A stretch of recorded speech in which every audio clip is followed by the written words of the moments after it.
Zëri I diasporës nga Mariana Nuregjini. Window Radio. Përshëndetje të gjithë dëgjuesve të Window Radios. Përshëndetje dhe mirë se keni ardhur edhe këtë të diel në valët e radios son. Unë sot jam me të vërtet shumë emocionuar për faktin se kam të ftuar me të vërtet një person special.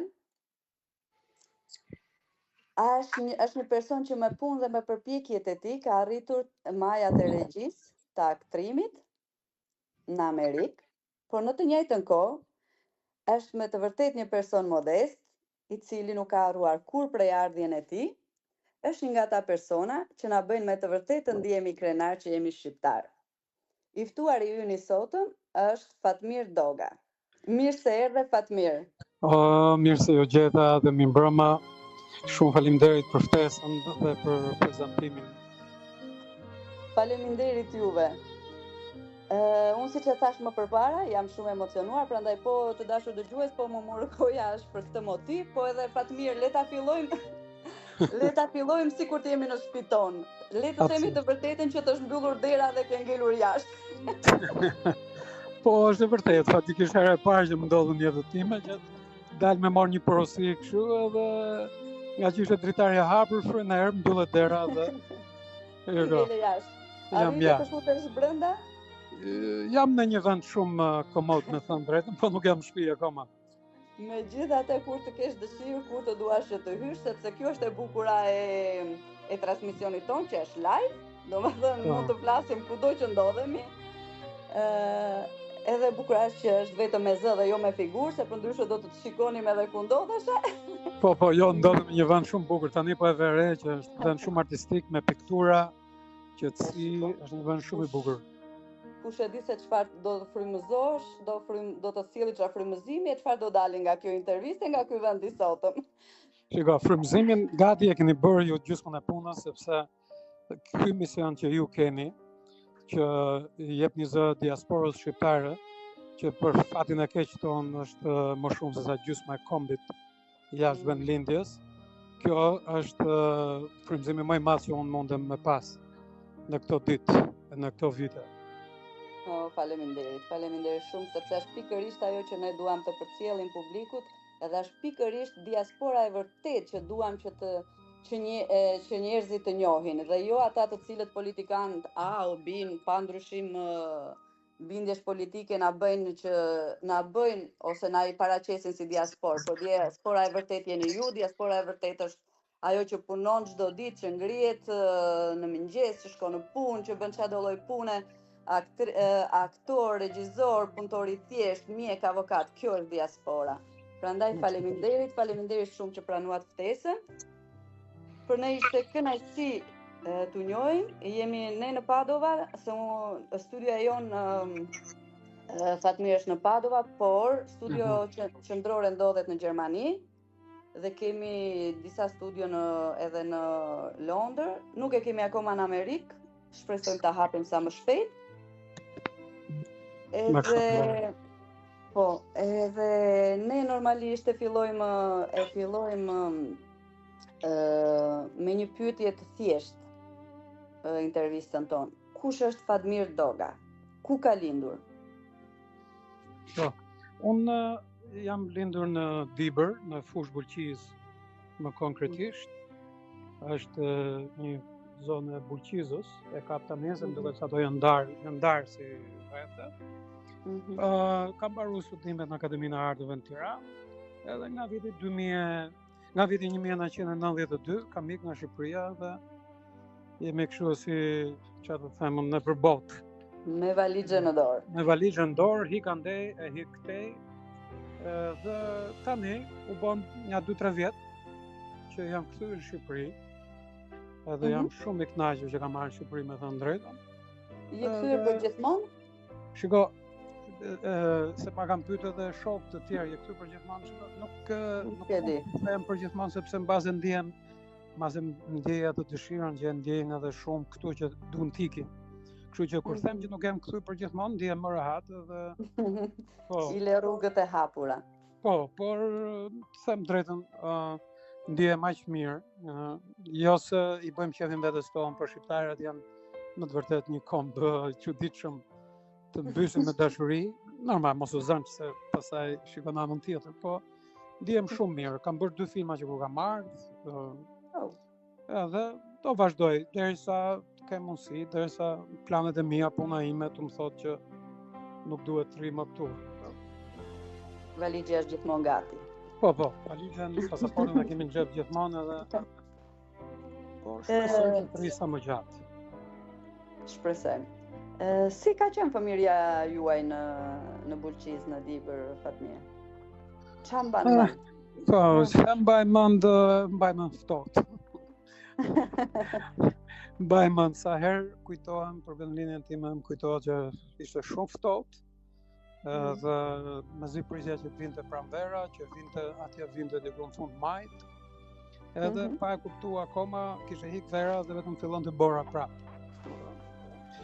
Por përveç kësaj, pastaj kam kujtimet më të bukura që nuk di ti krahasim me njërin se kujtimet e gjithë secilit janë personale, po kam qenë shumë i privilegjuar, kam qenë këngëtar prej klasë 5 deri në klasë 7-8, pastaj në shkollë të mesme fillova të aktroj, dhe kam qenë, si më thënë, gjithmonë i privilegjuar, gjithmonë me fjalë qendër të vëmendjes, nëse mund ta them kështu. Artistët. Po, edhe sigurisht ashtu kisha gjithë ato që e kërkoja të zyshën time, Luba Shahini, që ajo që më futi në koncert dhe më në fund jam takuar para një muaji me të. Do gërtet në unë klasë 5, ajo një zyshë re, sa kisha armë sa aty dhe kisha gjatë gjithë kohës, gjithmonë kërkoja, po nuk arrija dot, po jemi lidhur edhe ishte një moment shumë interesant, shumë emocional. Të bëjmë pyetje, çfarë këndonit atëherë kur ishte fëmijë desh ato, cilat ishin këngët? Çfarë do bëhesh ti o Luli kur të rritesh as më thua, ka qenë kënga ime që unë boja kërdin. Ka qenë hit, hit i verës, besoj. Po, ka qenë hit dhe me këtë e fillova unë, se mungonte ai djali që e këndonte duet me një kushërir time, mungonte ai edhe këtu zysha pa që unë isha aty, po prisja që të mbaronte koncerti që të ikësha në shtëpi edhe provoj, ka dole ti më. Gjeti talentin e pasbuluar. Edhe nga ajo ditë mrapa pastaj i mesha unë këto këngët hit. Wow. Nuk e dija që ishe edhe këngëtare, dija aktor, regjizor, por këngëtar jo. Po, kam qenë, se tani, se shko, kënga është diçka nuk këndon? Jo.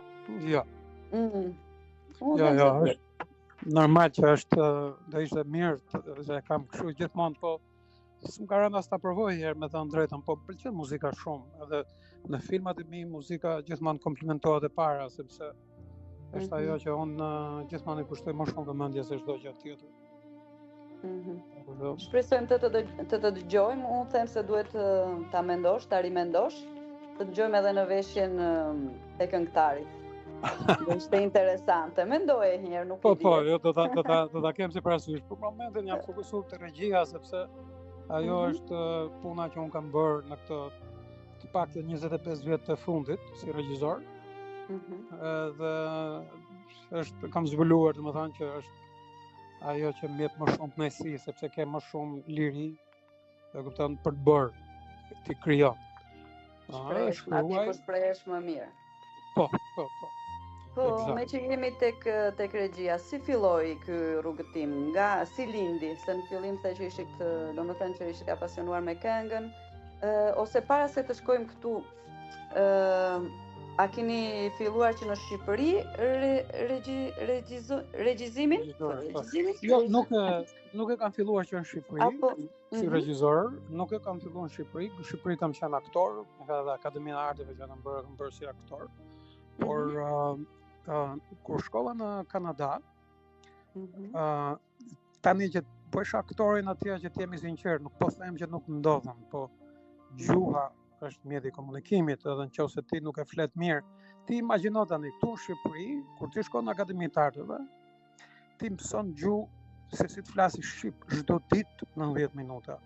Sepse nuk është e folur thjesht do flasësh shqip, po do flasësh pastër, E qartë. folura e përditshme, nuk është e Po. folura e përditshme. Jo, se po i hangre fjalët në përgoj, tjerë s'kupton, tjetri se kush se çfarë duke thënë. Kështu që duke parë që anglishtja nuk ose mësohet për i vite, 2 vjetë, e kupton? Edhe pastaj ta mësosh ta flasësh, pastaj ta flasësh artistikisht, so limitizoi shumë karriera ime. Edhe fillova të mendoj ç'a mund të bëj, edhe fillova pastaj të mendoj regjin.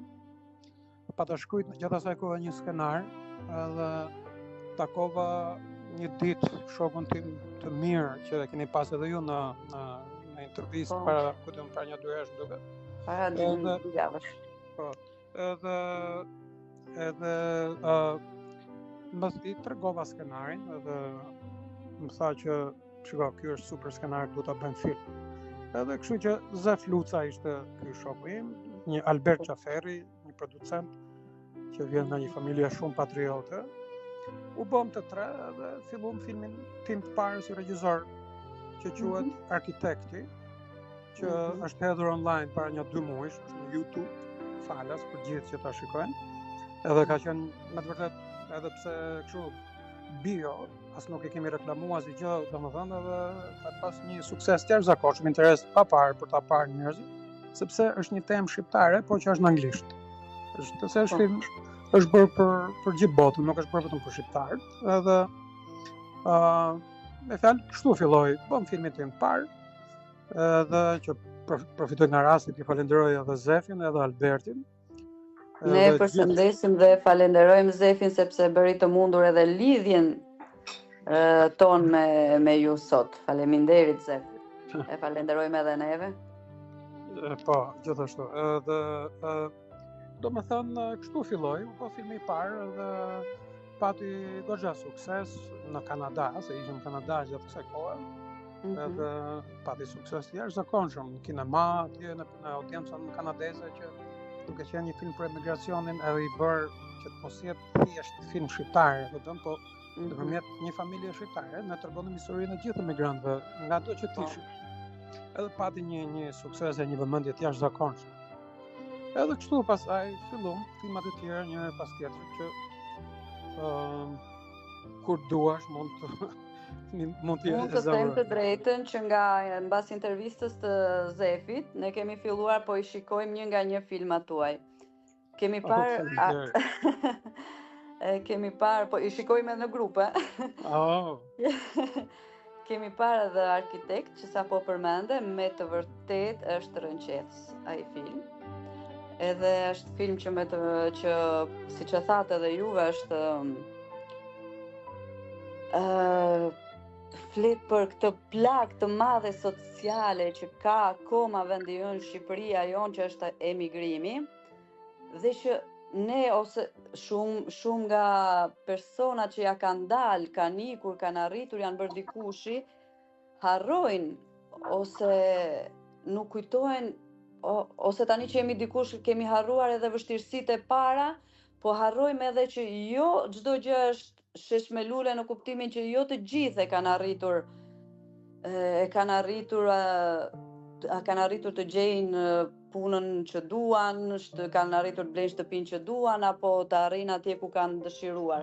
Edhe dhe Arkitekt na bëri, mua për vete më bëri të kuptoj sa me fat jam.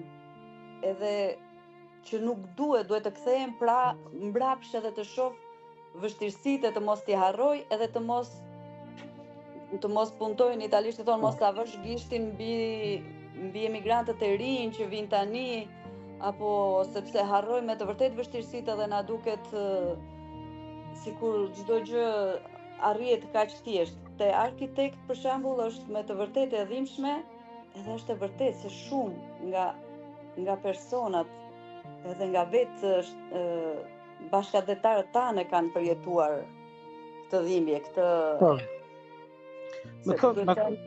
Me thënë drejtën, filmi Arkitekti është ndërtuar me copsa jetë të vërteta. Nuk e kam thënë fundi këtë, sepse s'ka rënë fjala që ta analizojmë, domethënë filmin kaq thellë, se në përgjithësi unë kam dhënë shumë intervista, kam folur shumë, gjithandaj po kanë qenë për projekte tjera dhe ky ka qenë projekti im i parë dhe ishte disi në skajin tjetër të jetës time kreative artistike, por është ndërtuar mbi copza të vërteta jete. Unë për shumë vite kam bërë atje në Kanada një gazetë që quhet Albanian Time, edhe shkruaja për jetën e komunitetit shqiptar, edhe pati qenë një periudhë që ndodhin disa fatkeqësi të tmerrshme me familjet shqiptare që vinin në Kanada. Harxhonin $40,000-50,000 që të vinin në Kanada dhe kur vinin atje pastaj nuk merrnin letrat, nuk bëhej kjo, nuk bëhej, ishte për çdo gjë, ishte për rrëmuj shumë. Domethënë edhe filmi qëllimi kryesor, se unë jo pa qëllim nuk kam zgjedhur një familje që hikën për bukën e gojës nga Shqipëria, kam zgjedhur një familje që hikën për karrierë, për një jetë që e kanë shumë mirë këtu, por për një jetë, për një dinjitet më tepër profesional se sa halle. Mirë, po hikin kështu, pa ditë se ku jam duke shkuar, as lloj interesimi, as lloj gjë. Edhe këta njerëz, edhe sot e kësaj dite, unë di plot njerëz që paguajnë 15,000 pound për me shku në Angli, për me shku andej këtej. Ose edhe në Itali, Po sa kohë duhet t'i bësh ato lek. Do të punosh një vit për me nxjerr ato lek. Pse duhet nxitosh? Nuk po them mo hik se e kam pasur debat edhe në atë TikTokun tim, ku ata ngrejt ato dy tema dhe u çudita se shkuan mbi 200,000 njerëz që i pan, domethënë një interes i papar në këtë fushë. Unë nuk i them kujt as rri as ik, bëj asgjë gjë, po interesohem më vëlla para se të ikësh. Si merr gruan kalamajt merr edhe do ikim ku? Do ikim në Amerikë. Po ku do shkosh në Amerikë? Ma çfarë do bësh nesër? A din anglisht? Jo. Çfarë profesioni ke? Ke një profesion që do të marrë 3 vjet paktën me u adaptu që ta të ushtrosh. Çfarë do je? Je dentist, je doktor, çfarë je? Po ku do marrësh licencë? Do të thënë, njerëzit ikin pa e ditë se ku po shkojnë. Edhe filmi mundohet të hedhë dritë mbi këtë. Nuk i thot kujt mos ik, nuk i thot kujt iki, por interesohu para se sa të ikish. Edhe mos merr ashtu jerm se nuk ekziston një vend perfekt në planet. Po ja, Kanadaja është vend shumë i bukur. I ka gjitha të mirat nga ana ligjore, nga gjitha, po është ftohtë, është dimri, është disi i thon atje në Toronto ka winter then July, një ka dimër edhe korrik. Edhe mjaft. Po ti nuk duhet të ankohesh sepse edhe në Bulgjis ftohtë ishte, që kështu. Po, e vërtet, mua sikur mendoj që nga mbrapa, mamaja ime më tha, po ti tha, sikur ke dash me shku në Hollywood, tha, ku shkova atje, thash, më ftohtë si në Bulgjis. Ke gjithë edhe që ankohesh. Po çfarë bësh, thash, ka beat shumë te. Që po, është arkitekti është shumë dramatik edhe mundohet që gjithëve dëgjuesve ta shohin se me të vërtet të ringjall emocione, drithërima, të la pa fjalë, që kështu është me të vërtet për të parë. Filmat, unë kam parë edhe filmin e dytë që është A Matter of Justice. A Matter of Justice. Po, çështje drejtësie. Edhe kam vëre, nuk i kam parë të tjera, do t'i shoh më vonë, po kam vëre që filmat tuaj nuk janë thjesht vajta këtu bëra atë, u ktheva, janë me të vërtet filma që prekin tema sociale shumë të rëndësishme. Për shembull, çështje drejtësie. Çështje drejtësie është për të rënqetur mishi, siç e themi ne, nuk është, domethënë nuk e di se si fillon e si mbaron, sepse normalisht filmat amerikan, e vërtet që është amerikan, po pak a shumë ti e kupton si fillon, si do vazhdoj e si mbaron. Kurse tek filmat tuaj nuk është kështu. Është tema specifike, edhe me thënë drejtën është e vërtet, edhe faleminderit që e ke dhënë re. Unë e kam zët, janë ca filma që është mirë, e kupton ti që si do përfundoj. Po. E kupton që kur fillon. Po, janë ca tema që janë shumë specifike, ashtu siç është filmi im i dytë, A Matter of Justice. Really duhet stomak të shkosh deri në fund, me thënë drejtën. E vërtet. Unë nuk e kisha dhënë re se e shkruaje skenarin, filmoje, montoje, bëj edhe sikur mpihesh pak edhe nuk e kupton që ajo është një errësirë e papar aty. Kur e kam parë tani filmin që e hodha në YouTube pas 15 vitesh, unë nuk arrita do të më shku deri në fund, më desh të ndaloha. Me thënë drejtën, më desh të ndaloha, më thash, what? Ç'a kam bërë? E kupton? edhe po të shikosh komentet që janë aty, janë diku të mbi 500 komente, në një film që është hedhur para një muaji. Edhe komentet janë nga njerëzit që thonë Zoti bekof që ke bërë këtë film edhe çdo familje do ta shikojë, të njerëz tjerë që kredi natin që kanë të personazhet, që normal personazhet janë krijuar që ta shkaktojnë atë ndjenjë. Atë efekt. Kredo të natin janë ma nxjerrin mua ose janë nxjerrin kompanisë ose kupton ose janë nxjerrin kanalit në YouTube. Kupton, shkojnë e japin një vlerësim negativ se thot si mundet babai të futet në burg edhe ai kupton edhe e ka natin, domethënë po kjo është gjë e bukur, sepse njerëzit janë futur aq thellë në temë, filmi ja ka arrit qëllimin. Në momentin që ti shpëton një fëmijë, ku ka shpërblim më të madh për mua si regjisor, si artist? Sigur, jeta një fëmije të shpëtohet, sepse filmi, siç e ke parë dhe vetë, është roller coaster, aty ku ti, domethënë, seriozisht të kesh fëmijë sot, do të mendosh 2 herë kuptimin se ti thua ja po i mbaje, po i blej me hangër me pije, kam çdo gjë, po një sekond, se kjo botë është e mbushur me lloj manjakësh, me lloj njerëzish të çmendur. Unë nuk po them bile në fund filmi kur mbyllet, thot cila është mënyra më e mirë për me mbrojt fëmijët, ti terrorizosh? Jo. Ti armatosësh fëmijët që ti zotët të mbrohen vetë, se ti s'mundesh me qenë me fëmijë 24 orë aty. Kush është ai prind që është 24 orë me fëmijë?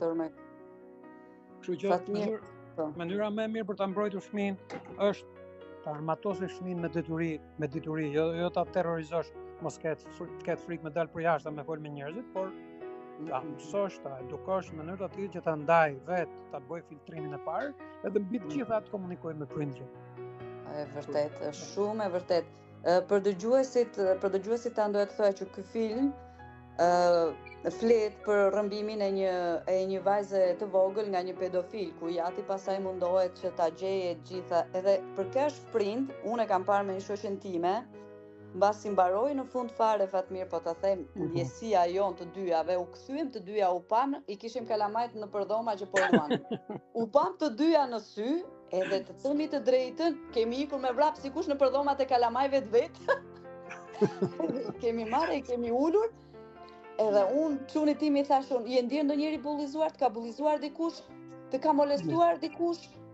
Domethënë, po, unë ndjeva aq në faj vetë si prind, sa që unë domethënë, nuk e ndoshta kur ishte më i vogël, bobora këtu, bobora ashtu, bobo kështu, po unë ndjeva si prind, unë nuk e kam bërë këtë muhabet me kalamanin tim, çuni im ka 14 vjeç, po kam kohë që nuk i flas.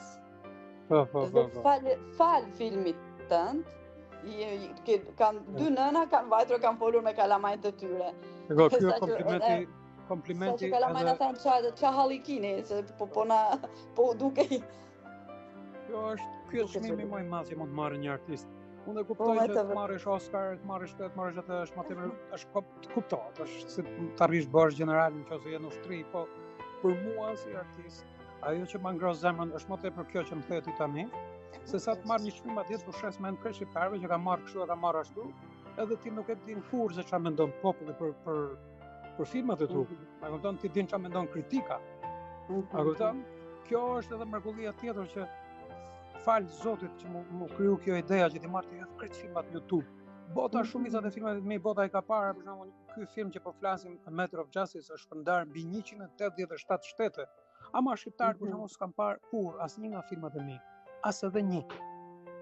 Sepse filmat kanë qenë, po sepse filmat shiten, e kupton, nuk janë filma që i blejnë, janë me distributor, e kupton, nuk zakonisht këtu tash s'ka kapacitete, këto mediat që janë mundohen të marrin falas, e kupton, edhe tash falas kjo është biznes, nuk janë filma që janë bërë me lek shteti. Edhe sipas meje ja vlen të paguash për të parë filma të tillë. Ja vlen.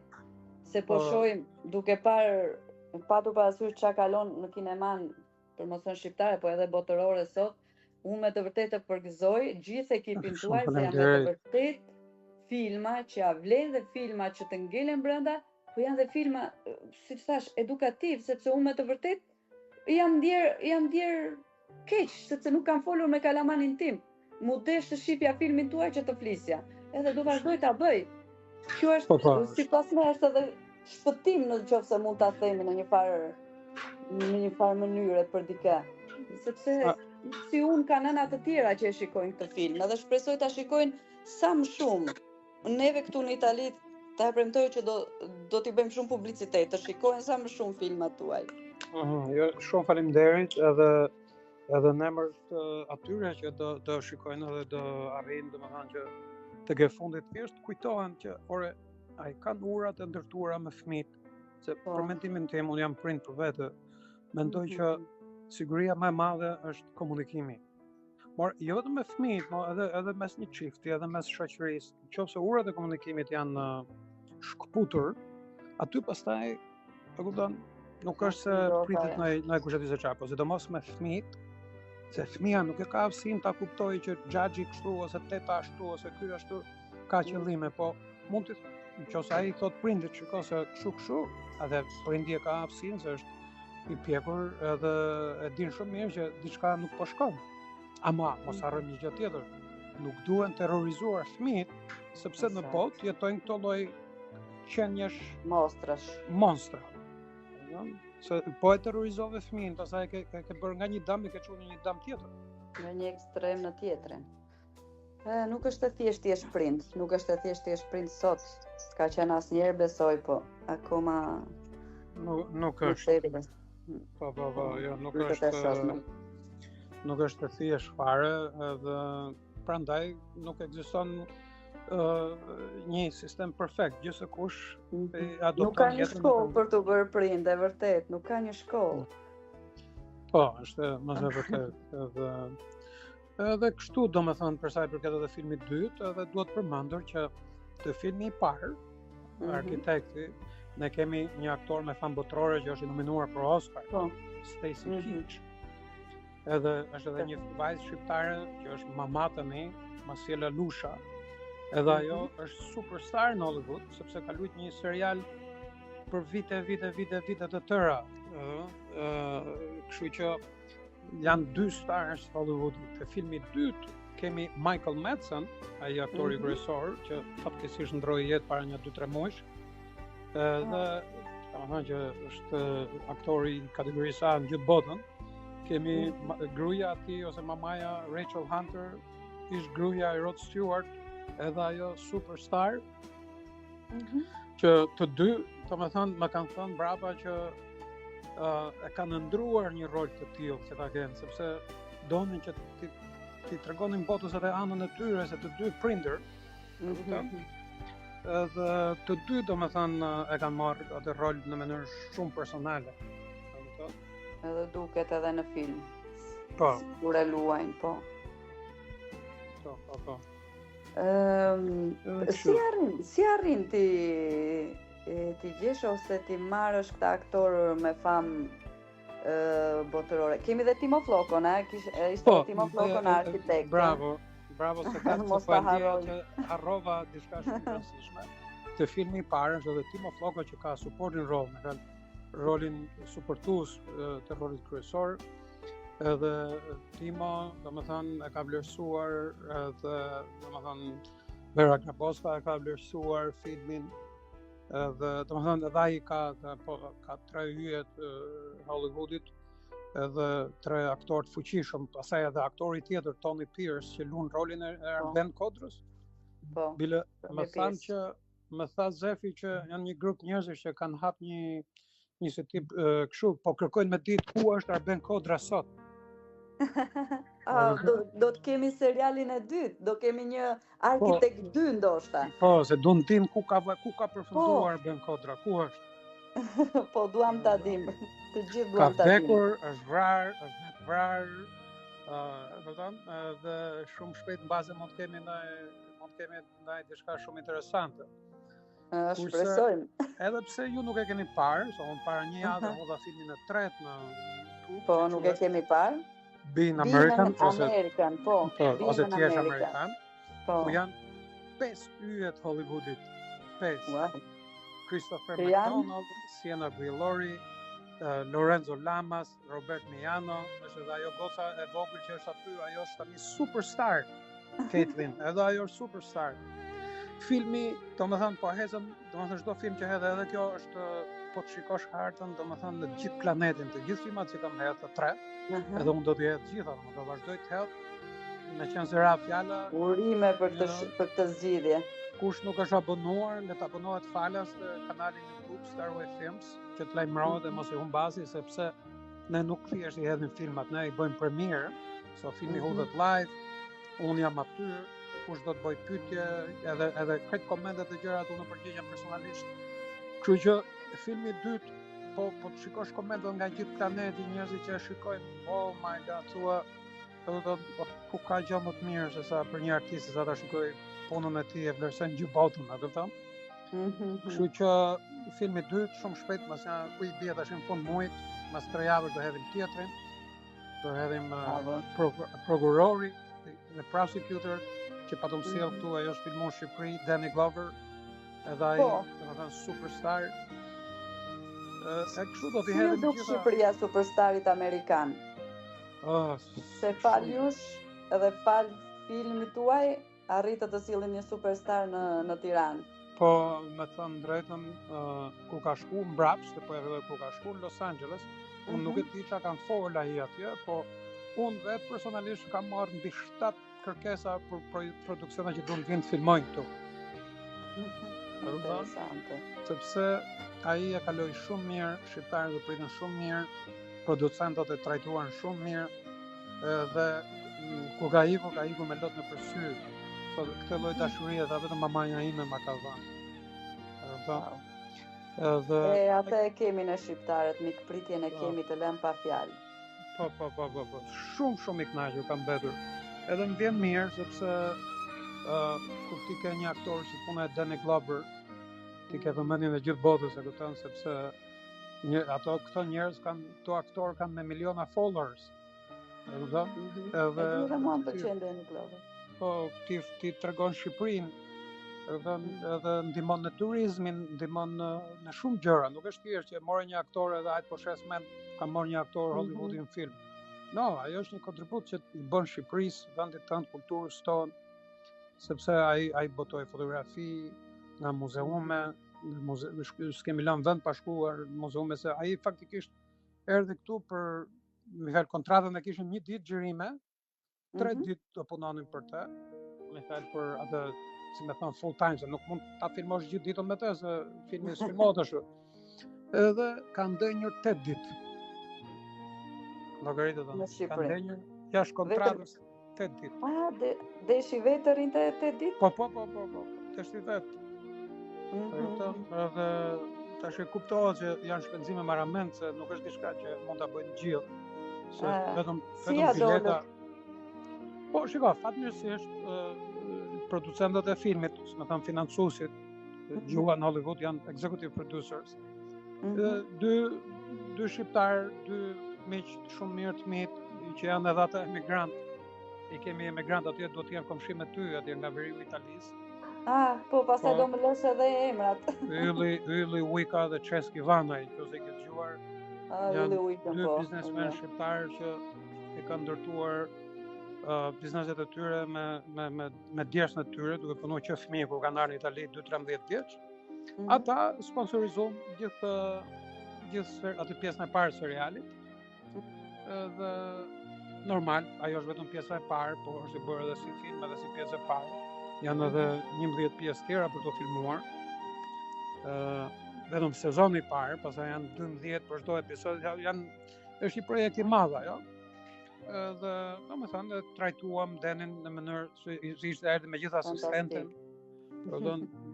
Vetëm bileta bëhet fjalë për 12-13.000 euro vetëm një bilet. Ku për ne? E kupton. Gjithë ata urime për gëzime. Faleminderit shumë që na i sollët. Janë shpenzime të mëdha apo në një mënyrë ose në një tjetër. Ja vleti. Sepse tash ndikon te turizmi, sa njerëz e shohin filmin edhe kur e shikojnë që Danny Glover si Shqipëria fatkeqësisht tash unë nuk po e diskutoj arsyet pse, po nuk ka se reputacionin e ka për shembull siç e ka Kroacia, po them ose Greqia, ose Italia. Edhe pse Shqipëria mund të jetë tani shumë më mirë, e kupton? po nuk e ka, edhe pse jemi popull dashamirës, edhe pse I bëjmë njerëzit, sidomos të huaj të ndjehen mirë, po nuk e ka këtë reputacion, njerëzit kujtojnë se këtu ka njerëz të egër, ka rrezikshmëri etj. Por kur njerëzit shikojnë pancat, njerëz të egër I kemi neve në fakt, është pjesa e politikanëve aty. I kemi ca egërsira. Po hajt, shumica. Ajo është pastaj komplet një tematik që u tagon votuesve shqiptar. Është një diçka që nuk kam qef, domethënë të hyj shumë politikës, fesë edhe racave. Por ke hequr dorë domethënë. Apo si ke hyrë fare? Jo, di si e problemi, sepse kur futesh në politika si artist, automatikisht I ndave tregun e punës. E vërtet. Për shembull, shiko, unë jam shumë dakord, për shembull Robert De Niro, edhe jo vetëm Robert De Niro, dalin disa artistë, dalin për shembull kundra presidentit Trump, po them, okay? Tani unë nuk po hyj edhe në protest. Ai e bën mirë. Po automatikisht kur bëhen zgjedhjet në Amerikë janë diku 50-50, e kupton, 1% këtej e 1% andej bën kush fiton. E kupton? Njerëzit janë të ndjeshëm, edhe pastaj nuk shkojnë me ta pa filmin. E kupton? Se thot ky është demokrat ose ai është republikan. I pasme kjo është domethënë vogëlsi. Ne artistët, ato gjëra që kemi për t'i bërë ose për t'i thënë, kemi edhe mënyra tjera që shumë njerëz nuk e kanë. Për shembull, unë mund ta them diçka me një punë ose unë mund ta bëj me një film, kupton? Unë mund ta bëj një film, edhe s'ka nevojë mi tregu njerëzve shko se njerëzit nuk janë dele. Edhe unë nuk jam lider as emocional, as fetar, as politik që t'u them njerëzve shko këtej hajde andej. Ti e lën që të zgjedhë. Ti ja vendos vërtetën tavolinë, edhe njerëzit kanë kohë, mendojnë, edhe gjykojnë vetë se çfarë duhet bërë. Sidomos herë me shqiptarët që gjithë ngusin, I ngutë, e kupton? I lën njerëzit pa bukë edhe pastaj I thua kjap unë një thes miell voto për mua. Kjo është pastaj është e tmeshme ta mendosh.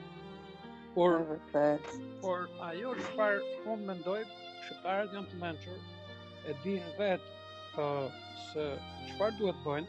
Kemi kalu situata më të vështira, 500 vjet në Turqi arritëm të mbijetojmë, e kupton? 50 vjet diktaturë, 30 vjet demokracie brisht. Do t'ja dalim thua Fatmir, do t'ja dalim?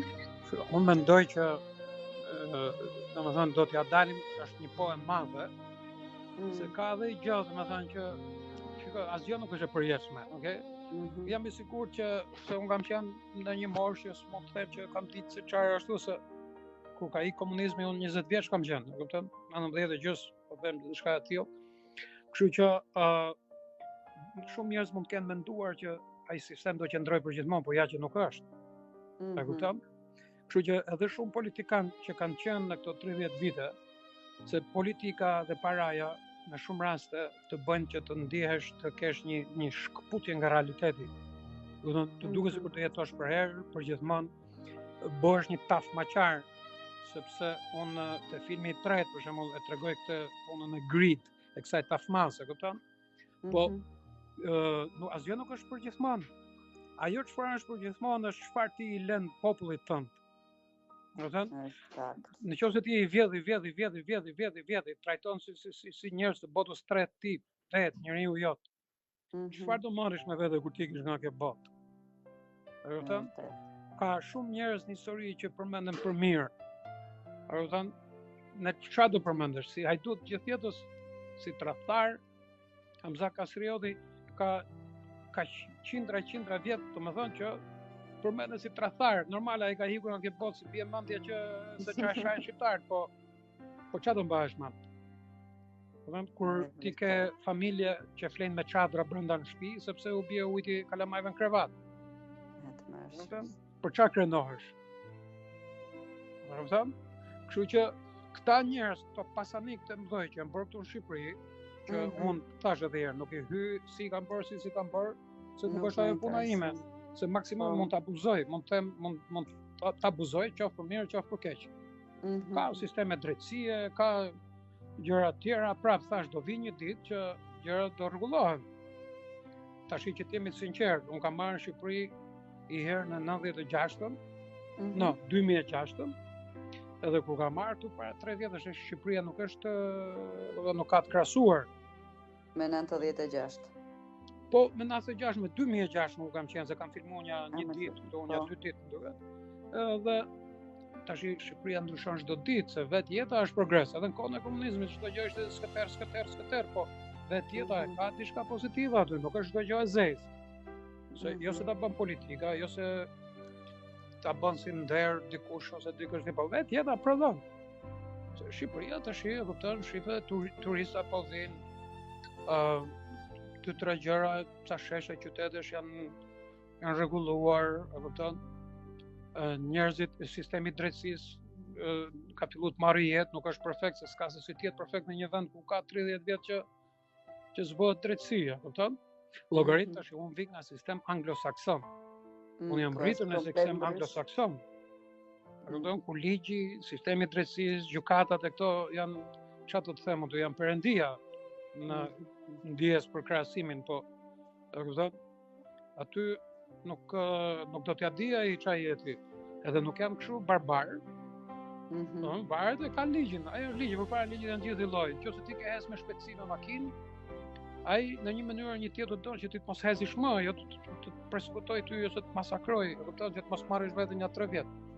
Kurse në Durrës sot, Fatmir, janë vrarë 3 fëmijë sepse dikush ecste me shpejtësi. Dhe nuk është puna sepse aksidente ndodhin. Nuk është puna se dhe ndodhin kudo, ndodhin në Amerikë, ndodhin edhe në Itali.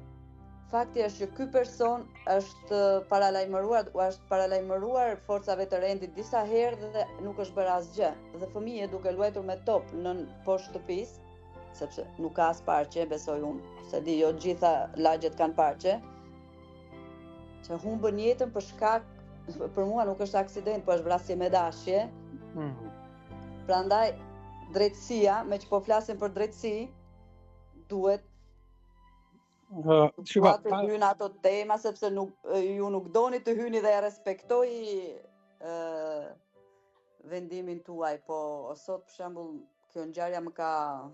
Shiko, është një temë që kushdo, qoftë si prind, qoftë si shqiptar, qoftë si njëri, shiko, drejtësia është në fund. Drejtësia është ajo që ndërhyn kur ka ndodhur fakti. Problemi këtu nuk është drejtësia. Këtu problemi është që kur lindin e rriten këto fëmijë. A kupton? Prindrit e tyre. A kupton? Unë jam Tiranë për ditë edhe shikoj domethënë që po të shikojnë si të huaj, po të mendojnë që ti je i huaj, të ndalojnë në vizat bardha. Po të mendojnë që je shqiptar, të vinë me të shkel me kam. A kupton? Kjo rini është një brez, janë ca njerëz që nuk po them që i bëjnë tek tuk të çmendur të rritur, po janë ca çuna të ri që këto i zgjidh shteti. E kupton? Pse si kujto ti që janë raca më të mira ato të tjerë, për shembull po më thotë një njeri imi në Angli, më përpara njerëzit dilnin ku të doj qefi në rrugë, edhe çfarë bën ato, vën këto hekrat, e ke parasysh që i vën hekra anës rrugës? Po. Sepse njerëzit futeshin në rrugë ku të mundeshin. Edhe ai i vuri hekra, s'ka ka dash, do dash vetë duke vizat të bardha. Tani e kanë vënë re që njerëzit janë mësuar me sistem, edhe i kanë heq hekrat, e kanë eksperimentuar dhe njerëzit prapë nuk shkelin më në xhate, shkojnë te vizat e bardha. Shkojnë te vizat e bardha. Në Shqipëri besoj se ku të mundin ecin. Është vendosur me dhunë drejtësia, kuptimin drejtësia është ajo që merr vendim për gabimin që ke bërë. Është edukim civil. Duhet shiko, ti hap televizorin këtu, këta politikanë dhe këta janë ca që flasin për media me fjalë agresive, dhunë barbare more flasin në për studie, përcjellin në parlament e gjithandej, përcjellin një kulturë dhune të frikshme. A kupton? Nuk e kuptojnë që televizoret janë hapur edhe për fëmijët. A kupton? Këtu po rrisin breza kujt ja vesh më ai fëmijëve, ai aty kanë familje. Burri i gërtilët grus sikur e ka, domethënë atë sklavën e vet që dhe sklavit si përgjeshme, sikur e ka rrit në laborator aty edhe e ka krijuar vetë edhe mund ta fshijë dhe ta ndërtojë edhe nga fillimi. Domethënë një mungesë kulture, ca programe televizive të neveritshme që nuk përcjellin kulturë. E gjithë bota e ka pas bë komunizmin e nuk e bëjmë më. Po si morë po të shkosh vendet nordike, po në Kanada gjithandej mo shteti harxhon miliarda dollar në vit që të edukojë fëmijën, të edukojë shoqërinë. A kupton? Kështu që kush kujdeset këtu? Kur gjithë njerëzit e kanë mendjen si nxjerrin mujin. Është një rast tani, se nuk du ta bëj gjithë në zezë. Është një rast që një pronar e pushoi një kamariere nga puna, edhe nuk ja jepte rrogën. Edhe ç'a ndodhi? Se kush i tham, duke se inteligjenca artificiale i tha, shikoj, është një institucion aty në Shqipëri që funksionon, që quhet mbrojtja e drejtave të punëtorit, a kujton se ç'a quhet një këtu? Sindakat? Ka sindakat aty? Jo, Ministria e Punës. Se ç'a është një zyrë. Jo sindakat, jo, është një zyrë shteti që mbron drejtat e punëtorit.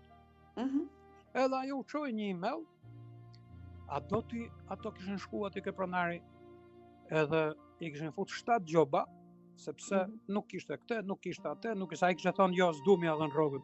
Si ja jep rrogën di punëtorit, ka punuar 30 ditë për ato 500.000 lekë që ti s'do m'ia dhën. E kupton? Këta, shiko, kur don shteti, i fut aty 7 gjoba, edhe i thot, dakor, që normal, ajo institut nuk është gjykatë që të vi tash të sekuestroj ty arkën e ditës, e kupton? Edhe ai e kishte, e merr telefon, tak, ja çon lekët, si lepur. Po shteti kur don funksionon. Është një rast që duhet i përgëzoj ata njerëzit që punojnë aty te ajo zyra e punës aty, sepse është pak e çuditshme në Shqipëri që institucionet shtetërore me të vërtetë funksionojnë. Por ka, duhet përgëzojmë edhe ata që është vërtet duhet ti shajsh gjithmonë se kanë të keqe e kemi në përgjithësi. Vetëm shajme. Po, është vërtet. Edhe ne nga Italia duhet të përgëzojmë Institutin e Sigurimeve, sepse po punon me të vërtet mirë me këtë marrëveshjen e pensioneve, po i sjell të gjitha vitet na dëgjon, domethënë edhe kur çojmë email, është saktë, nuk duhet të jemi vetëm negativ. Po s'duhet, edhe është vërtet, po shteti duhet të edukojë. Domethënë, unë nuk po i ve gishtin, po ajo fillon nga kryeministri deri te mësuesi në shkollë. Jo çdo gjë bëhet me para. Tash normal para duhen për shumë gjëra, por edukimi. Nuk edukohen njerëzit me dhunë. Po unë do të heq mediat sociale. Po dakord, po do të filloj me filma për fëmijë, me emisione për fëmijë, me koncerte. Ku do hikin ato fëmijë gjithë ditën? Ku do dalin? Një zhurmë të mëshme. Vu. Bosh agresiv pa e kuptuar, thu, more sa kafe kam pi sot. Kështu që ato fëmijët janë në kontakt me zhurmën, me mungesë qetësie, nuk ke lagje që të jenë qetë aty në fëmijët qetë, e kupton? Prindrit duke qenë pa para, pa rroga, me gjithë të stresi, probleme e përcjellin edhe për familjet atë agresivitetin, e kupton? Edhe shive tash shkon ai vret merr 3 jetë me makinë. Tash janë 4 që kanë ikë, se normal edhe ai edhe ai vet. Po, tash sa do ta ketë babin e pasur dhe ta nxjerrin nga burgu mas i viti, do jetoj gjithë. Ai fytyrist ka vdekur domethënë brenda brenda. Nuk ka më. Ka vrarë 3 fëmijë, kështu që ka marrë burgun. Po, kështu që u bë thirrje nëse dikush është në Shqipëri dhe po e dëgjon këtë, merr një me qetësi vëlla. Me qetësi, mos u nxeheni për herë nxehen, më burr, ke frikë, s'jep shans me i thon, po m'fal, më sorry se kërkoj ndjes, m'fal. Çfarë ndjes? Për herë, ty fuba, kanë mënë vetëm për të zonë. Kështu që e bëjnë edhe jashtë shtetit, e kanë bërë në Kanada në fillim, po atje ka përveshje, të ndodh brenda e 10-15 vjet, lehet me ton ftohtë, edhe shko gjeje dalme, dhe shumë herë e kuptojnë pastaj që kështu që nuk na leverdis. Shteti është investimi më i madh, është që të rrisi një brez të qetë, sepse këto fëmijë që rriten, nëse do jenë prindër agresiv edhe ata, edhe do i rrisin fëmijët e tyre po me agresivitet. E kupton? Edhe mos i shkoj kujt në përmend se po e armatos fëmin me burrëri duke bërë të fortë, se nëse do ja vrasi tjetri ose do ja mbyllin burg. Ç'a krijove? Ku e ke përfundimin këtu? E ke rrit fëmin? Jo, fëmin duhet me edukuar, të hezë vëlla ngadalë.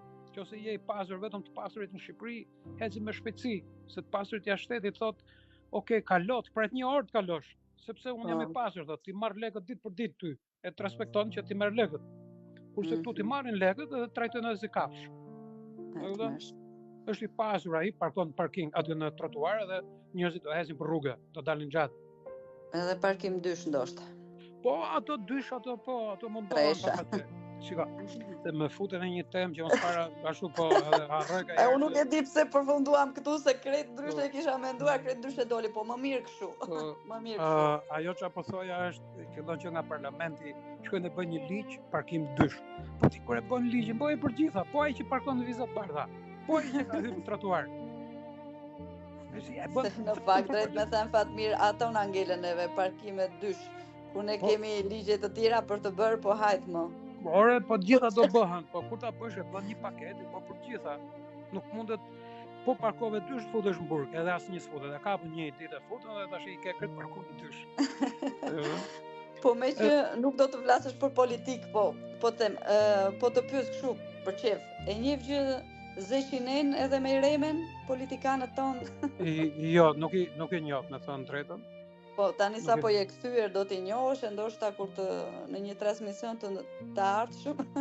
Shiko, unë që t'jemi sinqert, unë njoh ca njerëz këtu që janë në politikë edhe janë edhe në për poste zyrtare që nuk po ja them emrat, se po t'ju them emrat do duket se ku po bëj servilizëm.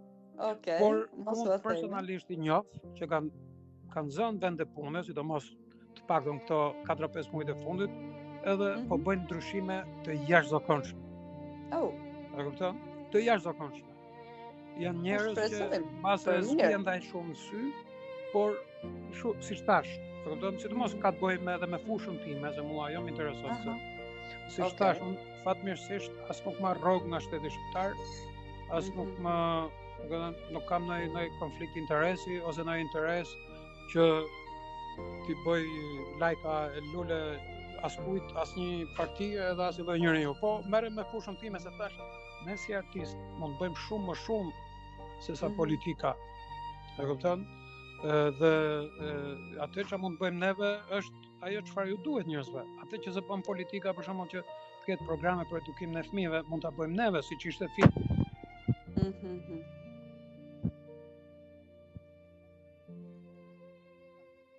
Alo, Fatmir më dëgjon? Bledi, unë do thosha me që ka ardhur ora 9 të pim një gotë ujë, derisa të lidhemi edhe sërish me Fatmirin që besoj se ka hyrë në shtëpi në këtë moment. Me që ka ngelur edhe jashtë. Jo, jam akoma ka I vendi që. Ja, akoma me ne. Jam akoma me ju. Jam Arrite të futesh në shtëpi, Fatmir? Jo, jam ulur këtu, kam një kafe të mirë këtu përpara, kam një gotë ujë dhe jam shumë mirë. Okej, dëshiroj që të vazhdojmë apo edhe pak jemi në minutat e fundit apo neve kemi zgjedhur me Bledin, me DJ-in ton, një këngë për të përshëndetur. Nëse dëshiron tani apo në fund fare. Kur të doni ju, shiko, unë nuk se s'kemi forcë, vetë thash unë nuk kam qef që ta di se çfarë bëhet, se duhet që të jetë biseda të jetë sa më spontane, por sido që ta keni ju projekte, se kam edhe idenë, se hutu mas bisedës edhe se kam edhe idenë sa është ora. Është ora në 10. Ora 10. Një orë kemi që flasim. Një orë që bëjmë bisedën e të dy. Wow. Kaloj, fluturoj. Po. Kështu që si ta kesh si ta keni ju me programin tuaj? Jo, se hajt po vendosun, po të përshëndesim atëherë me këtë këngë që Bledi, je në linjë Bledi, mund të na I vesh këngën edhe kthehemi mbas pak për minutat e fundit. Vetëm Bledi, të lutem mos më vendos muzikë tallava, se jam komplet kundra muzikës tallava. Mos, është edhe këngëtar Bledi, tani Bledi, po t'i japim 2 minuta kohë, 2 minuta kohë. Ke të bësh me një aktor, regjisor edhe këngëtar fillimisht, që kështu këtu puna varet nga kjo këngë varet e ardhmja jote. Bravo, sepse kemi aq shumë muzikë bukur shqiptare dhe të shkojmë te tallavaja që s'ka lidhje me kulturën tonë si lirë.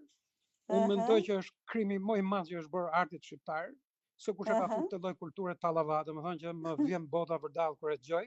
Edhe kur I dëgjoj krejt lokale në Tiranë që jo krejt, por shumica lokaleve vendosen një muzikë që dikush e quajn, s'du me thënë tani se është fjalë pak vulgare, po është ke parasysh kur ka ngrënë ndaj gjë të keqe, edhe helmohesh. Ta merr me miza, e kam parasysh, mua ma merr me miza. Kështu që fatkeqësisht e kanë masakruar kulturën shqiptare në muzikë.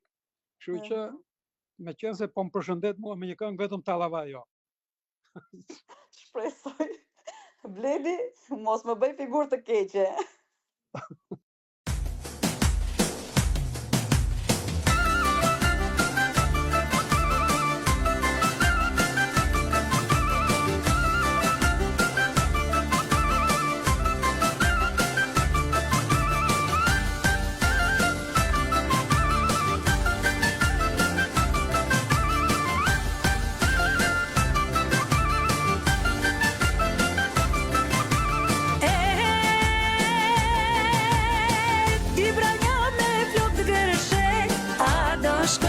Bjesh si mi je, qunat e krejti këtë razu, mbejtë në dalë të dështru, kur shko në bjesh kësi hyri, zështë e malit knojnë për ty.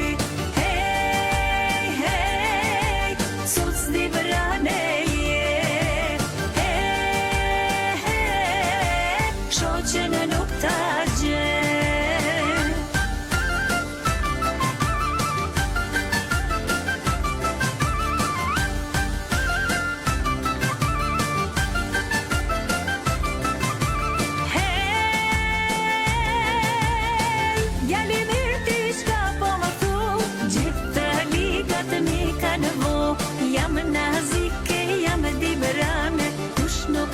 Me pas jarane, ati e në vjeshku në urita, isha ere e gja nuk dita. Hej, hej, hal me ty ka bra.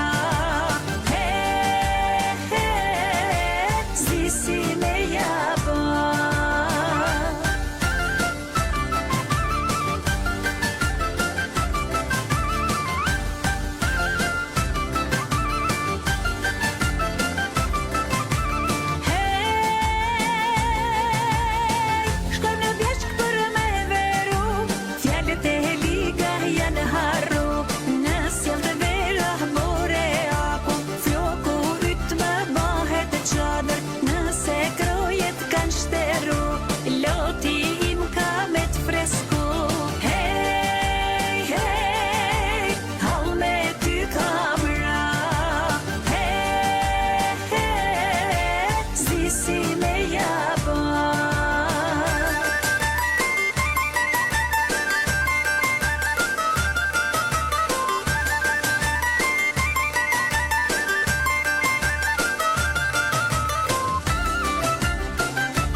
Në zemër të veriut të Londrës, pra stadiumit të Arsenalit, ndodhet një destinacion që mishëron elegancën, shijen dhe traditën.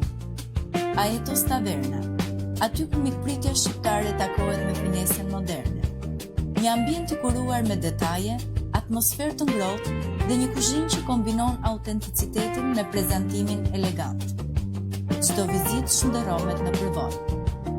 Aetos Taverna planon rezervime dhe organizon me profesionalizëm të lartë evente private dhe korporative, darka ekskluzive, festa mes miqve dhe festa familjare, ditëlindje, ceremoni dhe mbrëmje speciale. Çdo event trajtohet me kujdes, diskrecion dhe standard shërbimi premium. Vendodhje ideale në 7-7PL pranë stadiumit të Arsenalit. Lehtësisht të aksesueshme për ju dhe të ftuarit tuaj. Na gjeni në Google dhe zbuloni pse klientët tanë rikthehen gjithmonë. Rezervoni eksperiencën tuaj në 0044 73 66 51 81 76. Aetos Taverna. Elegancë, traditë, eksperiencë.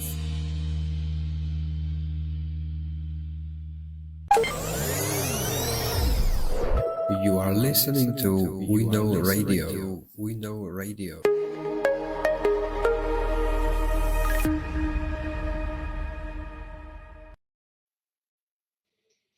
Okej, të dashur dëgjues, jemi rikthyer sërish në emisionin ton. Fatmir, desha të pyesja, Bledi mund të vazhdoj Po, të punojmë në radion ton? E ka gjetur, Po. e ka qelluar këngën? E ka qelluar, unë fatkeqësisht nuk e di kush është këngëtari, po ishte këngë Dibrane, domethënë e kishte zgjedhur me kujdes. Okej, faleminderit Bledi, mund të vazhdosh të punosh për ne. Po. Okej. Që Atëherë unë, siç tham, kaloi një orë, unë nuk e ndjeva fare, edhe nuk dua që të marr shumë kohë, edhe pse është kënaqësi të flasësh me ju. faleminderit. Desha, më thot Bledi, Liri Rasha është këngëtarja. Madhja Lirie, po e përshëndesim. Përshëndesim edhe Lirien. Ajo që desha të toja, në fund fare do të pyesja për projektet e tua në Shqipëri, me që je kthyer në Shqipëri, por para se të pyes këtë, para se të pyes, si e bëra pyetjen, tash i them para, nese mo. U çorodita dhe unë. Ajo që doja të pyesja, kur po shikoja filmin me çështje drejtësie, po, vumre bashk edhe me këtë shoqen time që po e shikonin bashk, vumre në një tavolin, aty tek shtëpia e Jacqueline-s, tek asaj fëmijës së vogël, ishte një centro, si ato centrot shqiptare që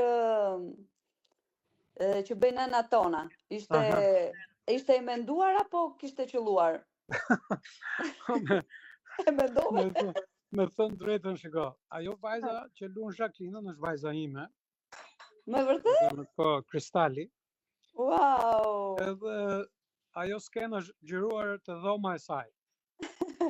Kështu që asë kam idenë, po të siguroj që nuk është bërë me qëllim, thjesht ka qenë aty. Thjesht ashtu ishte shtëpia, domethënë ai ishte identiteti, domethënë edhe shtëpia dhoma e Jacqueline-s ishte kështu me centrot e bërë nga nëna ndoshta, nga gjyshja. Po, ka qenë, domethënë siç ka qenë aty, edhe janë gjërat vogla që nuk jo të gjitha gjërat, për shembull mund t'i mendosh, mjafton që ti jep një identitet.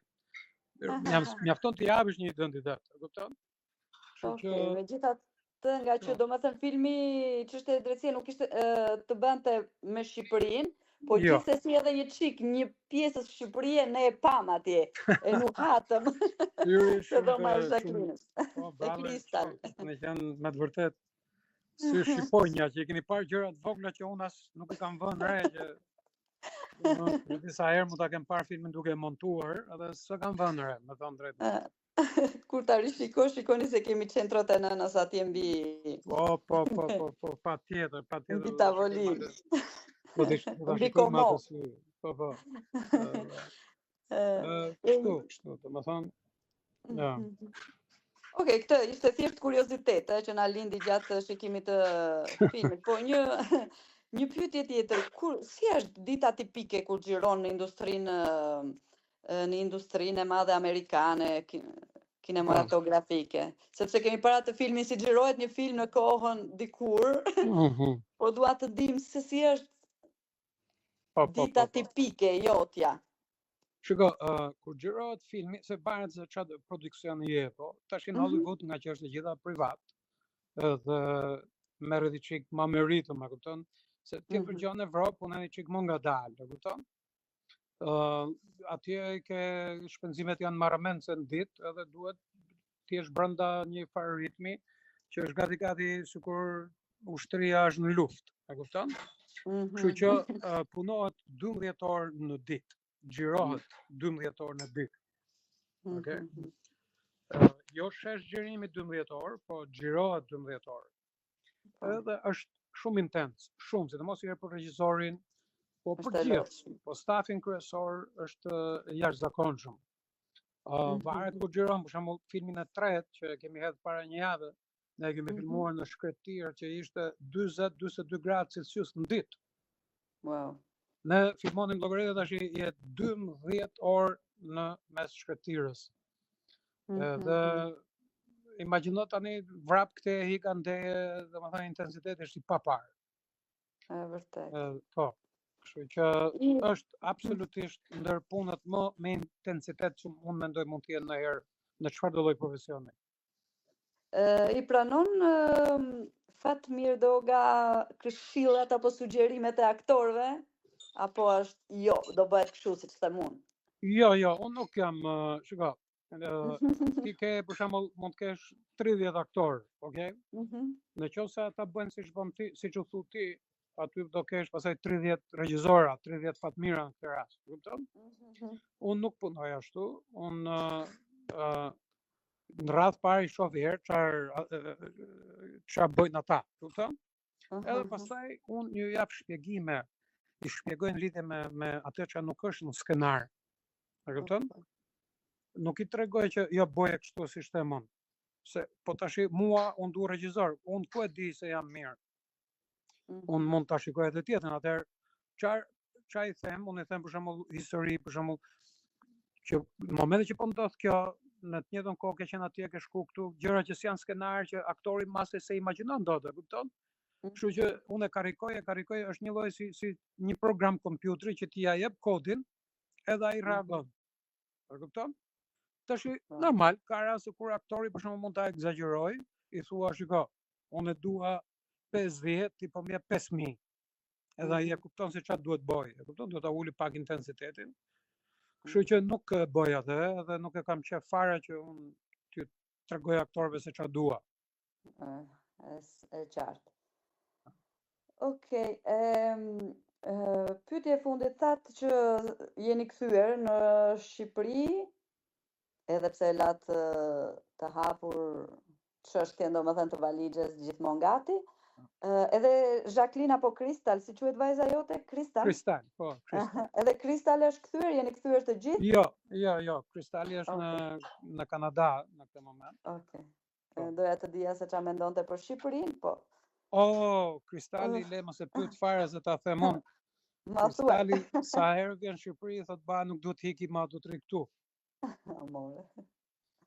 Edhe ta them me sinqeritet që e mendon seriozisht që të kthehet, që të vijë edhe pse s'ka lindur këtu, Kristali ka lindur në Itali. Sepse ju keni emigruar edhe në Itali, jeni... Po, kemi qenë në Itali në fillim, edhe pastaj nga Italia kemi shkuar në Kanada, kemi qenë një 4 vjet në Itali. Çfarë vendi ke qenë në Itali? Në Umbria. Në Umbria, po me që rallafi, me këta italianët tanë, me këta aktorët tanë, ke pasur të bësh? Me aktorët italian? Po. Jo, nuk kam, nuk me lidh.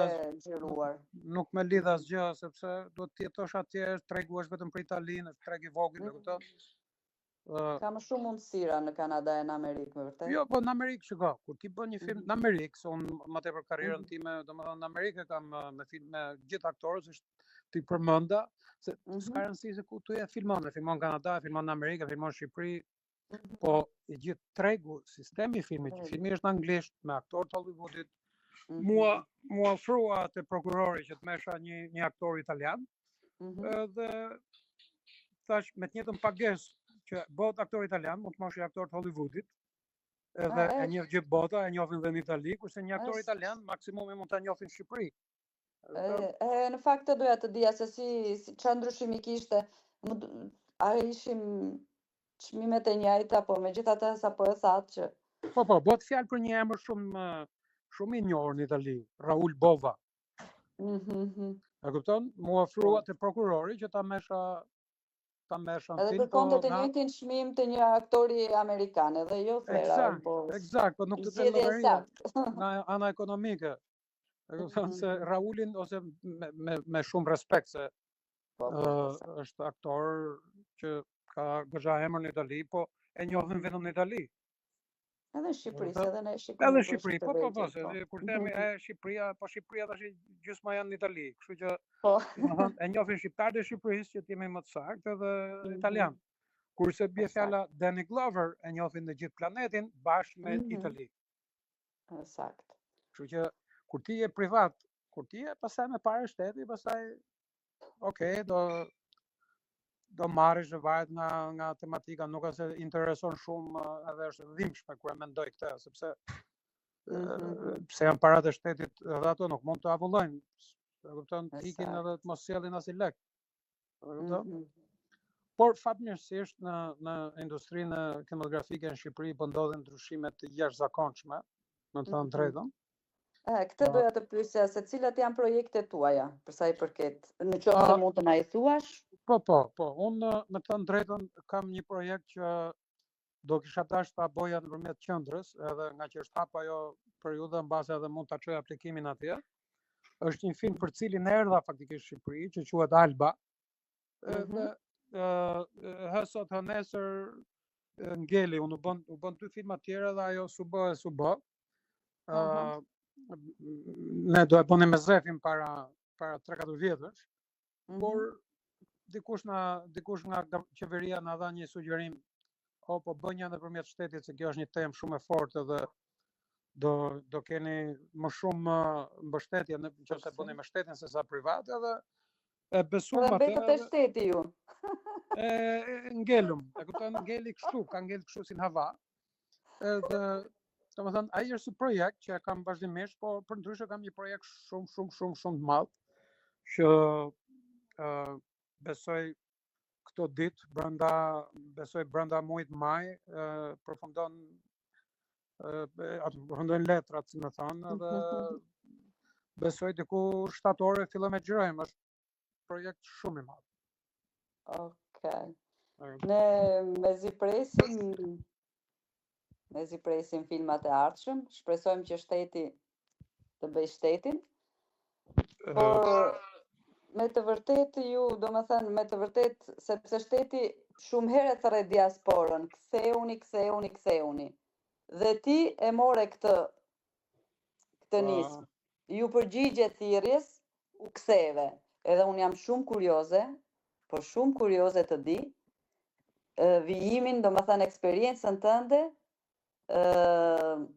mbas kësaj thirrje. Unë shpresoj shumë që të realizohet çdo gjë. Por kam dyshimet e mia, për sa i përket shtetit. Nëse do t'ja dalësh sipas meje, do t'ja dalësh gjithmonë me forcat e tua, siç ja ke dalë gjithmonë. Por shpresoj të gabohem edhe shpresoj të kem sërish në një intervistë mbas disa kohësh. Edhe të shikojmë. Po, jo, faleminderit. Uroj edhe unë që të jetë ashtu. Se si ka evoluar situata. Uroj edhe unë që të jetë ashtu, edhe nëse nuk do të jetë ashtu prapë, mos ngatrojmë asnjëherë që shteti edhe shqiptarët janë 2 gjëra që nuk mund t'i identifikojmë gjithmonë, sepse shteti herë pas here lajtitën nga rruga misioneve që ka, po mos ngatrojmë tash të shajmë shqiptarët, sepse jemi pak nagjur me shtetin, a kupton? Jo. Kështu që edhe nëse nuk do të jetë ajo që unë mendoj që shteti, për shembull, në rastin tim ose të njerëzve të tjerë si puna ime, nuk po them tash të vjetë të shtroj tapetin e kuq, se nuk është nevoja për ato. Jo të shtroj tapetin e kuq, po të mbaj premtimet. Po, askush nuk po kërkon tapet të kuq. Po, paktën ti seleksionoj, nëse ka shqiptar që kanë mësuar diçka ose kanë një eksperiencë që mund ta vendosin në dispozicion Shqipërisë këtu, pse jo? Të merren pak në mënyrë më me vëmendje. Edhe janë të shumtë ata shqiptarë, janë të shumtë në të gjitha fushat. Po, se do të edhe një gjë para se ta mbyllim. Do të kemi shumë kujdes ne që flasim në media. Të duam, po, nuk do të kemi shumë kujdes që mos rrim të flasim vetëm keq, kupton, sidomos se nuk krijon atë efektin që duam. Ne kuptoj që duhet të nxjerrim atë natin ashtu të gjitha, po krijon një efekt tjetër të njerëzit, edhe njerëzit vetëm sa ftohen më keq. Kështu që më mirë të merremi me njëri tjetrin, bashkë ne siç po flasim, të ndajmë historitë e mira, të ndajmë eksperiencat me njëri tjetrin. Nëse shteti është aty me ne, okay, nëse s'është, mos kushtojmë shumë energji të flasim për të, se vetëm sa do bëjmë shqiptarët të ikin më shumë. E kupton?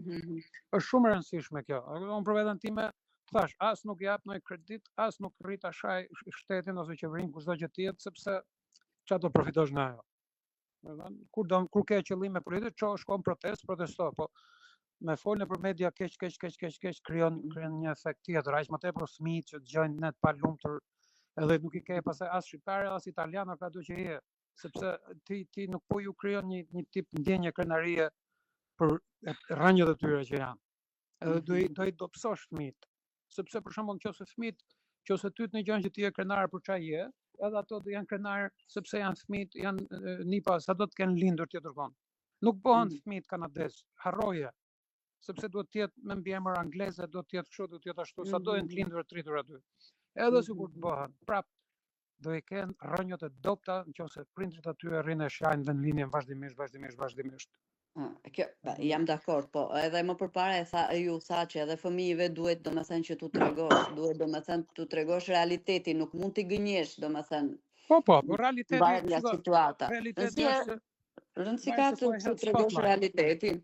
Edhe pastaj për sa I përket as protestave sipas mendimit tim, duhet vetëm vota domethënë, sikush protesta e vetme për mua është vota. Bravo, ajo është. Sikush nëse se ti nuk shkon voton ose voton, atë meriton, pik, nuk ke të drejtë është kohë se ti fillon shan. Kur të jepet mundësia për ndryshim pastaj nuk voton. Ke të drejtë, këtu ke të drejtë, nuk ke pse shan. Absolutisht. Sepse atë zgjodhe, atë mbaj derisa Eksakt. Kështu që kjo është, varet se ku e hedh dritën, për shembull, kur je në një skem varet kur e hedh. Nëse ti e hedh dritën vetëm te qeveria, pak knaqe, do krijosh atë ambient të thartë në familje dhe fëmijët do influencohen. Nëse ti, e hedh spotlight-ën dikund edhe e fokusohesh te kultura, te kultura jonë, te historia jonë, te komshit, te njerëzit, te shqiptarët që bëjnë për njëri tjetrin, bëhen copash. S'është nevojë të marrësh vetëm raste negative që ky shqiptari kështu I prishi punën atij. Po mirë mos e di 900 raste unë që si ka prish punën e kanë ndihmuar. E kupton? Kështu që këto janë shumë të rëndësishme që her pas here shqiptarët nuk ndihmojnë njëri tjetrin, kur nuk është e vërtetë se ka edhe shqiptarë që ndihmojnë njëri tjetrin. Nuk duhen bërë përgjithësime, jam dakord. Eksakt. Në fund duhet të vitet gjithmonë pozitiv. Okej. Kështu. Unë të falenderoj shumë që ishit në këtë emision deri në këtë orë të vonë. Së zhvonë akoma. Do jeni eksperjenca vivente, si dhon Itali e kthimit të diasporës në Shqipëri. Shpresojmë siç thashë më parë, të kemi sërish në një transmision të ardhshëm. Me gjithë Zefin. Përshëndesim edhe Zefin. Me shumë kënaqësi. Edhe me miqtë e tjerë tuajt, do jetë kënaqësi për ne të kemi të gjithë në valët e radios son. Ishte kënaqësi të dëgjonim më gjithë këtë rrugëtimin tuaj, sfidat, sukseset, gjithçka ju ka formuar si artist dhe si individ. Faleminderit. Edhe unë duhet vetëm desha vetëm të them këtë që unë mbam që të kam thënë që kur një intervistë është e mirë që mua më tërheq, unë harroj se jam në intervistë edhe kujdes jam kështu që të falenderoj, ishe me të vërtet shumë profesionale, sepse ka të bëj shumë ai që të bën pyetje. Uroj që edhe njerëzit që na kanë dëgjuar mos I kemi mërzitur, po kemi thënë qoftë edhe një gjë, paktën që nuk e dinin. Që shumë faleminderit për ftesën edhe me shumë kënaqësi do jemi gatshëm që të flasim kurdo që të jetë momenti. Unë të falenderoj shumë për modestinë, për thjeshtësinë, po edhe për këtë falënderim të fundit dhe I them Bledi regjistroj edhe vere në disa herë në radio, sepse Fatmiri tha që isha shumë profesionale dhe harroj që ishte në intervistë. Edhe Fatmiri ka bërë intervista me Rudina Xhunga and Company. Jo po që ta dini. Po, e përshëndesim, është e jashtëzakonshme. Edhe thjesht Bledi ta dish që mua më pëlqen shumë edhe muzika polifonike. Edhe lapçe, Bledi edhe një lapçe po pate në mbyllje të programit e dëgjojmë ne. Shumë faleminderit edhe një herë. Faleminderit dhe natën e mirë. Natën e mirë juve edhe gjithë atyre që na dëgjojnë. Faleminderit shumë. Faleminderit.